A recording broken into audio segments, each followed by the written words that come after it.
Hello, everybody, and this is June here, and I'm back with with the third video of ours, and with me I have Funny, our newbie.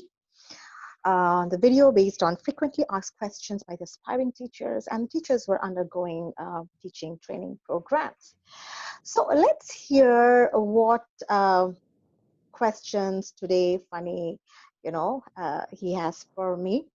So, Funny, I hope all is well at your end. And have you been implementing, the suggestions that I have shared in my previous video?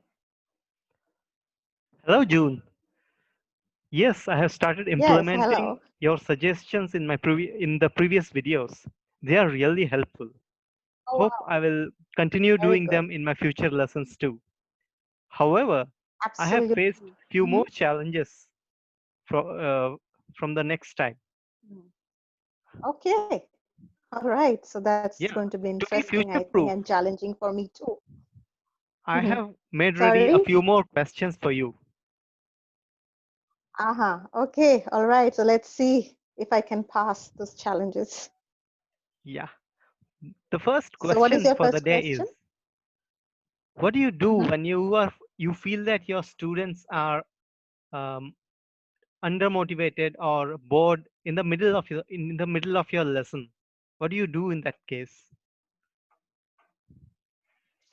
Okay, before I answer this question, just a quick question to you. It's a question against a question because this is important for our viewers also.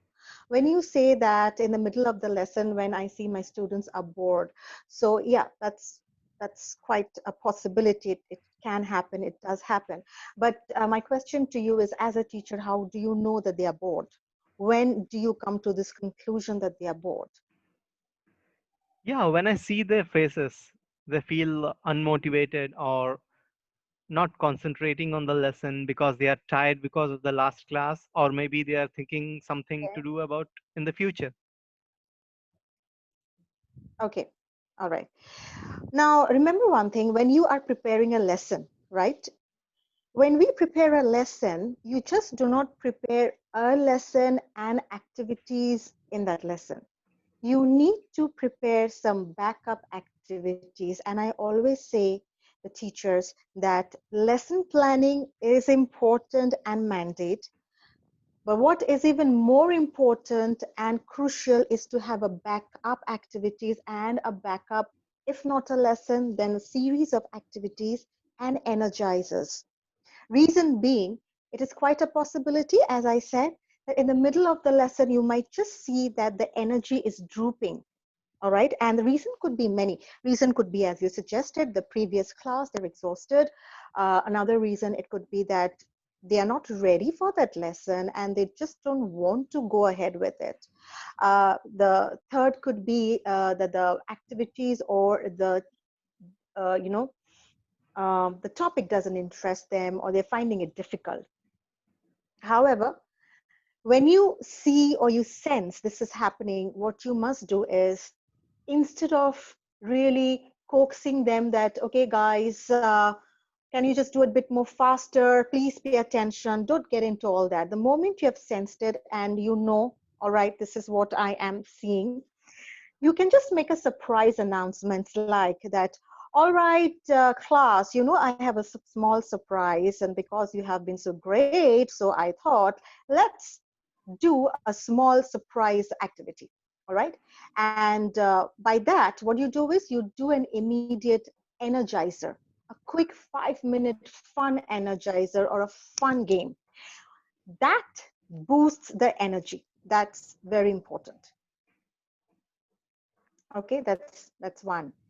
And the next is, suddenly you can keep a quiz. Like, you may even say that, after this, we have a small quiz. So the sooner you finish, the sooner we can start the quiz, and there are many surprises for you. And that is based on the task which you're doing. Now, when you say something like that, they're like, oh my God. Oh, so there's like quiz, and that too based on the task that we are doing. And will there be goodies? Yes, there will be goodies. There are many surprises coming up for you, right? Or you can even say, you know what, guys? I have some surprise gifts for you. So I'm just quickly going to ask you a question, and you can ask question based on that task they are doing, the lesson they are doing, and you can give some, like stickers or anything which is more tangible in nature. Now, for all this, you have to come prepared, Funny. Okay, so this is for all the teachers. Don't think your one lesson is enough. That's never the case.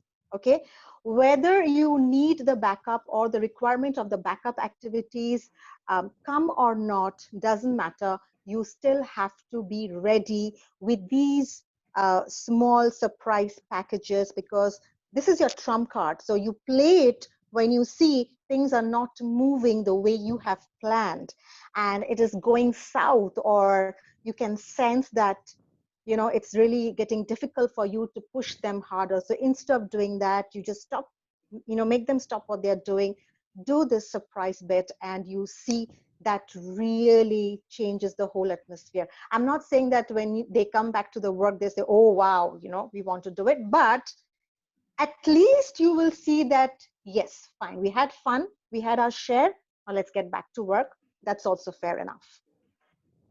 Okay, so even a quick exercise is also a good idea. So please keep a note of all this. As I said, surprise games, quiz, quick energizers, or even quick warmers, as in simple exercises, or even a surprise dance. All right, so these like 5 activities you can always do, and you can also keep adding more to it, but don't really keep it for long, because that will eat away your lesson time. So it should not be more than for 5 to 7 minutes. That's great. I'll definitely maintain backup activities from the next class I hope.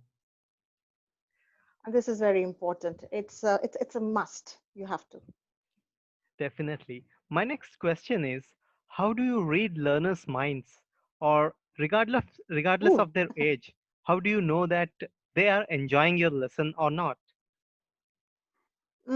See, first and foremost, we don't even know how to read our own minds. So forget about reading someone else's minds. Don't even think of reading their minds. But what you can definitely do is you can try and find out how they're feeling, or what they are actually thinking. You can find out. That is, I always make it a point as a teacher trainer, and I do make my trainees reflect on the whole day's lesson. Okay, this reflective journal actually serves a huge benefit to the learners and to the trainer teachers as well. Why?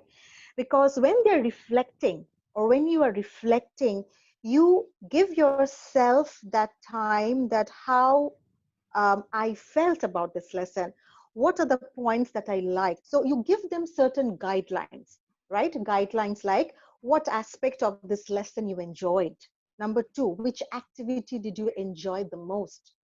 Okay. Number three, um, you can mention any activity which you might have wanted to do it differently, and why. Number four, would you like to repeat, would you like your teacher to repeat any such activity in the future lessons, and why? So when they are writing, you see, now if you have noticed, the questions which I've given it to you, they're all positive in nature, and there is no room for them to come up with anything negative, because I've already set them the questions, right? So when you give them the guidelines and you tell them, okay, after the lesson you give them 5-10 minutes, or you tell them you go back home and you reflect, and write your journals, bring it back and submit it to me, and I will give it back to you after I read them. Make it that the journal is a very private activity, because that's all about them, how they felt. So it should not really go on to the hands of other students. So that reflective journal is a must, and you can do it with any age group. And based on the age group, you can also tweak your questions as how you want them to reflect. For a very young learners, you can do as simple as you can tell them, did you like it, did you enjoy it, And you can ask them to choose between a sad, like, sad smiley and a happy smiley. If you've enjoyed it, then yeah, smiley.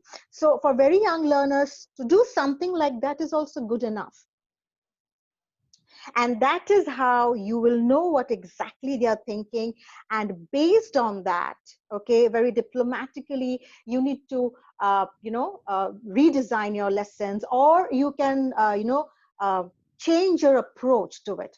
But if you see the journals are all fantastic and they're loving it, then you continue to do what you're doing. If you see that there are more changes, and there are certain concerns that they're expressing, although they have liked it, however, they want to do it a bit differently, which means it's a message for the teacher, the teacher bring in more variety.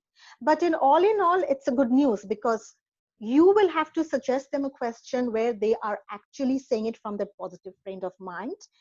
And the max you will see is that they might be suggesting if they can do something else, something differently, right? So journals is definitely very important, and it should be a continuous practice.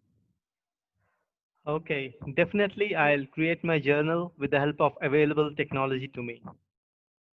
Yes, My next absolutely, you can do question that. here would be, Hmm. after the class is Hmm. over, or else after Yeah. a complete lesson is over, after a period of Mm-hmm. time, how do you Mm-hmm. understand that your learners have made the most out of it and learned the maximum from your lessons? But that is something you are doing it continuously. You are doing the formative assessment, because your lesson has to have activities. And by formative assessment, I mean it's an ongoing assessment. Whatever activity you're giving them, whether it's a pair work, group work, individual, the quality of work they are producing, you are immediately making a record of, or you are taking it back and you're reflecting on it, that how they have fared. So that is absolutely depends on the formative assessment, as in the kind of activities you give them to do within your lesson plan, which includes mostly their production during the productive areas, as in at the end of the lesson, what task is that they are supposed to do? What are the choices you're giving? How many tasks you have given them to do? So that will give you the result, that how it is working for you. If you, as a teacher, if you are meeting the goal or not. And the goal will be only met if you see that whatever percentage you have allotted at the very beginning of your, the lesson, the final objective, the 80%, 90%, 70% of my students would be able to do whatever task in whichever manner. If that is meeting, that means you're doing great, your students are doing fine. If it is not meeting, and if the difference is a lot, that means you have to rethink, and you will have to uh, redesign your lessons and activities. And as I said, journals, get them to do the journals. So combine the both and you get your results. Well, I'll definitely include journals in my some formative assessments and design my summative assessment according to the lessons I have taught. Thank you Yeah, for today's summative video. assessment is much later on. Yeah. Yeah. I'll Okay, definitely that's come up with great. I'll definitely come up with more questions in the future. Absolutely. And it was a delight answering these questions. And I'm sure the viewers would also find it very useful. Please do it. I can vouch it will give you great results, provided as a teacher you're consistent and you're doing it mindfully, and you are organized. This will definitely reap results. Okay. Both it's beneficial for the learners as well as for the teachers to impart an effective lesson and give them a good experience. All right, then. So, on that note, we say goodbye, and we're going to come back with our next video, provided Funny has some more questions. Thank So, you, stay June. tuned. Do not forget to like and subscribe. Thank you.